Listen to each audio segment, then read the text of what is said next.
प्रिय दर्शकों नमस्कार। ज्योतिष शास्त्र में आज हम चर्चा करेंगे बौद्धिक कथा के बारे में। बौद्धिक कथा अर्थात एक ऐसी कथा जिसमें हम ये जानेंगे कि एक ही मुहूर्त में इतने सारे बच्चों का जन्म होते हुए अर्थात एक ही समय पर कई बालकों बच्चों का जन्म अगर हो जाता है तो फिर उन सभी का भविष्य अलग क्यों? एक ही समय पर जन्म लिया, सभी का एक ही लगन होना चाहिए, एक ही ग्रह होना चाहिए। तो जन्म कुंडली के अंदर सभी का ग्रह दशाएँ वगैरह सबकी समान होनी चाहिए, लेकिन फिर भी इतना सारा होते हुए भी उन सभी लोगों का भविष्य अलग क्यों है? उन्हीं समय पर जन्म लेने वाले व्यक्ति कुछ महान बन जाते हैं, तो कुछ अपने कर्मों के द्वारा कलंकित हो जाते हैं। तो ऐसा क्या होता है? इसके पीछे क्या कारण होता है? ज्योतिष शास्त्र इसके पीछे क्या तर्क देता है? तो हम इसी एक कथा के ज़रिए समझेंगे कि इसके पीछे ज्योतिष शास्त्र में क्या बताया गया है। ज्योतिष शास्त्र के आधार पर हम एक बौद्धिक कथा लेते हैं। तो कहते हैं कि एक प्राचीन काल में एक राजा था। राजा अपने राज्य में अच्छी तरह से राज्य चला रहा था। लेकिन एक समय में ऐसा आया कि राजा ने अपने मन से विचार किया कि एक ही समय पर इतने सारे बच्चों का जन्म होता है।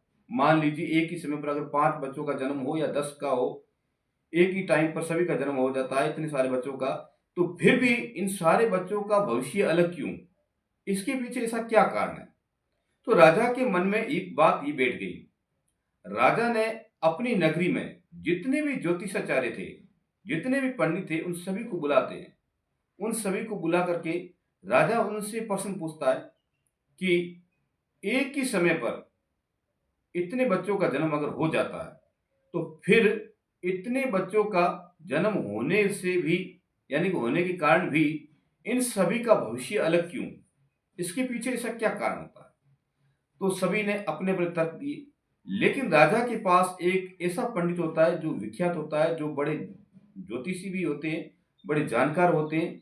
तो उनसे राजा ने हट कर के सवाल पूछा कि इसका उत्तर आप ही मेरे को ला कर देना है और आप ही मेरे को संतुष्ट करना है। राजा ने उसको 10 दिन का समय दे दिया कि आपको 10 दिन के अंदर-अंदर ये प्रश्न के उत्तर आपको लेकर आना है, किसी भी तरह से आपको इसका उत्तर लेकर आना है, नहीं तो फिर आपको इसकी सज़ा दी जाएगी। अब पंडित अपने घर गया। अब उनके मन के अंदर प्रश्न ये बैठ गया, मान लीजिए कि एक ही समय पर जैसे कि किसी बच्चे का एक ही समय पर जन्म हुआ जैसे 12 बजे। अब 12 बजे के समय पर बच्चों का अगर जन्म हो जाता है तो सभी का भविष्य एक होना चाहिए ना, तो फिर अलग-अलग क्यों? इस तरह वो पंडित अपने मन के अंदर संशय लेकर बैठ गया। अब उनका खाना-पीना भी छूट गया। अब उसका उत्तर कैसे निकाले? इसलिए वो दिन-रात एक ही बात अपने मन के अंदर लेकर बैठ गया कि इसका उत्तर मैं किस तरह से निकालूँ? तो समय बीतता गया और पंडित जी की चिंताएँ बढ़ती गई। धीरे-धीरे ऐसा समय आ गया पंडित जी ने खाना-पीना भी छोड़ दिया। तब उसकी एक बेटी थी, बड़ी समझदार थी। उसने अपने पिताजी की इस तरह हालत देखी कि मेरे पिताजी खाना नहीं खा रहे, पी भी नहीं रहे, कुछ भी कर नहीं रहे, मन के अंदर एक बड़ी चिंताएँ लेकर बैठे हैं, तो आखिर ऐसा क्या राज है? तो बेटी ने खूब अपने पिताजी से पूछा लेकिन पिताजी ने उसको बताना नहीं चाहा। लेकिन आखिर में पिताजी से बेटी ने पूछ ही लिया कि आपको इसका मेरे को कारण बताना ही पड़ेगा। जब तक आप कारण नहीं बताओगे तब तक आपकी प्रश्नों का उत्तर हल नहीं होगा। पिताश्री आप मेरे को इसके बारे में कुछ न कुछ बताइए, ऐसा क्या है?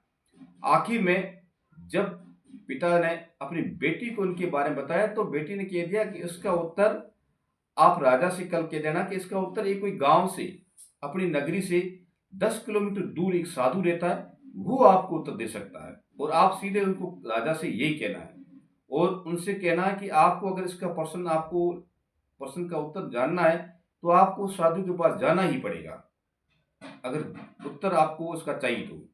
अब राजा के पास वो पंडित जाता है और पंडित उनसे कहता है कि अपनी नगरी से दूर एक 10 किलोमीटर दूर एक साधु महात्मा रहते हैं, आप उनके पास जाइए, वो आपको उत्तर दे देंगे।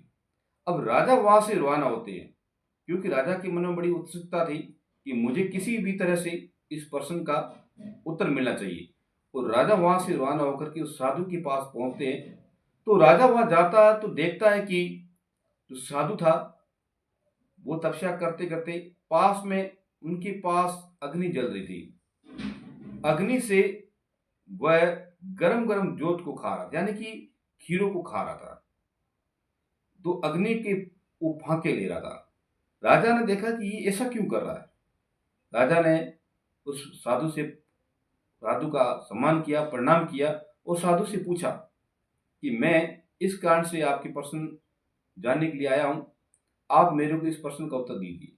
तो साधु ने कहा कि अगर तुम्हें इस बात का प्रश्न के उत्तर चाहिए तो तुम्हें यहां से 10 किलोमीटर दूर एक साधु और रहता है, आप उनके पास जाइए, वो आपको उत्तर दे देगा। अब राजा वहां से रवाना होता है और दूसरे साधु के पास जाता है। अब दूसरे साधु के पास जाता है तो वहां पर राजा भी आश्चर्यचकित होते हैं कि देखते हैं कि साधु अपने ही मांस काट कर खा रहा है। तो राजा ने देखा कि ये साधु महात्मा ऐसा क्यों कर रहा है, लेकिन साधु ने कोई उत्तर देना नहीं चाहा। लेकिन आखिर साधु का सम्मान और उनसे ज्यादा राजा ने विनती प्रार्थना की, तब साधु ने कह दिया कि भाई बोल, तेरी क्या इच्छा है। तब राजा ने कह दिया कि भाई मेरे मन के अंदर एक ये प्रश्न है कि सभी का एक समय पर जन्म होने पर उनका सबका भविष्य अलग अलग क्यों, इसके बारे में मेरे को जानना है और आप कृपा करके मुझे इसका उत्तर बताइए। तब साधु ने कह दिया कि राजा, इसका प्रश्न के उत्तर को तेरे को जानना है ना, तो यहाँ से 10 किलोमीटर दूर एक गांव है, उस गांव में तेरे को पहुंचना है सुबह, यानी कि सुबह 8 बजे तक तेरे को वहां पहुंचना है। वहां पर 8 बजे एक बच्चे का जन्म होगा और बच्चे की माँ का नाम ये, पिता का नाम ये, आप उस बच्चे से पूछ लेना और वो आपको उत्तर दे देगा। अगर 8 बजे की राइट आप पहुंचते हैं तो वो बच्चा उत्तर दे पाएगा, इसके बाद में आपको वो उत्तर बच्चा नहीं दे पाएगा। राजा वहां से रवाना हो जाते हैं और जितनी शीघ्र हो राजा वहां उस गांव में पहुंच जाते हैं। राजा वहां गांव में पहुंचते हैं तो वहां गांव से पूछते हैं कि भाई कि ऐसा नाम का कोई व्यक्ति है, एक महिला है, उनके बच्चा होने वाला है, आप मेरे को उनका पता बताइए। तो गांव वाले उनको पता बता दिए, राजा वहां पहुंच ही गए। 8 बजते ही उस बच्चे का जन्म हुआ और राजा ने उस बच्चे से, लोगों से आग्रह किया कि मेरे को इस बच्चे से कुछ प्रश्न करने हैं, तो मेरे को समय चाहिए और मैं इस बच्चे से पूछूंगा। तो लोगों ने राजा होते हुए राजा की विरोध नहीं किया और बच्चे से राजा ने जब प्रश्न पूछा तो बच्चे से राजा ने पूछा, भाई मेरे को एक साधु मिला, वो अपनी अग्नि के ऊपर बैठा हुआ अग्नि की फांकियां ले रहा था।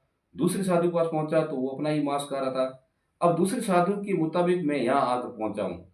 अब आप मेरे को ये बताइए कि एक ही समय पर जन्म लेने वालों का भविष्य अलग अलग क्यों। तब वो बच्चा बोलता है कि राजा, जो तेरे को पहला साधु मिला था, वो दूसरा साधु मिला, और तीसरा मैं मिला, चौथा राजा तुम, हम चारों पूर्व जन्म के भाई थे।